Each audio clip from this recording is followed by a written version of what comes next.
So chase your fade for me here, Reid, that Wentz will have to be a lot of a more active here in the passing game versus the Bills, and will score 20-plus fantasy points this week.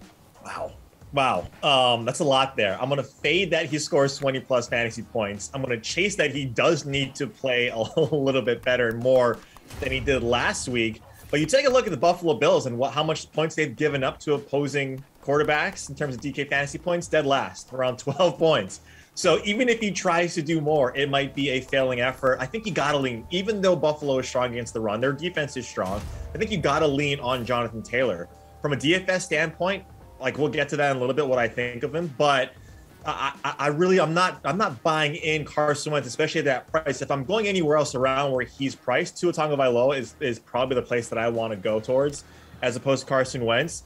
I don't trust it. And Justin Fields, as much as I love the guy, I don't really see it this week. So I'd probably be out on those guys, in on Tua, and then fading that Carson Wentz is going to get above 20 points. Okay, Geoff, Wentz was on fire before that 7.1 point stinker in last week's win over the Jags.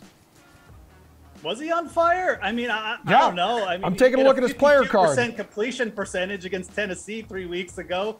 You nailed it off the start of this segment.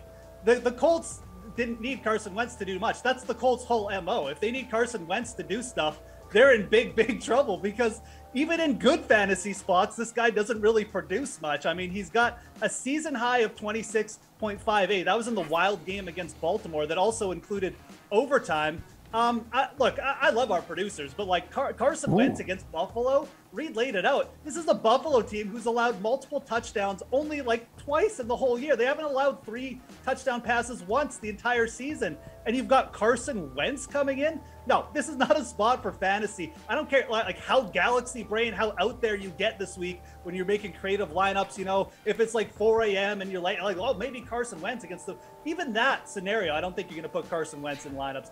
It's just not a good spot. Reid mentioned Tua. We should be talking about Cam Newton in this spot. That's the real spot. Chill out, pal. As you know, Emerson, because he's going to go off this week. Okay. All right. Yeah, we'll get to 4 that. a.m. Yeah, go to bed, man. Yeah, for real.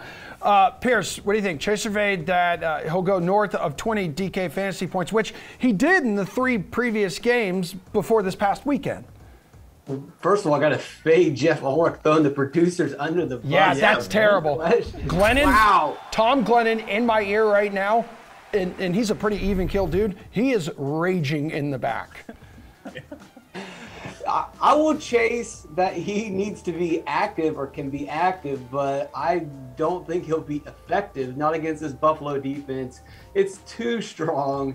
I don't see him putting up any points. And I also don't believe that Indianapolis is really going to want to lean on Carson Wentz that much in this game. If he has to be active and pass a lot, then they've lost. The only way they win, as these guys have already mentioned, is if Jonathan Taylor has a pretty good game and their defense somehow is able to control Buffalo's offense. There's a lot of That's a big, tough ask right there. I don't see it happening.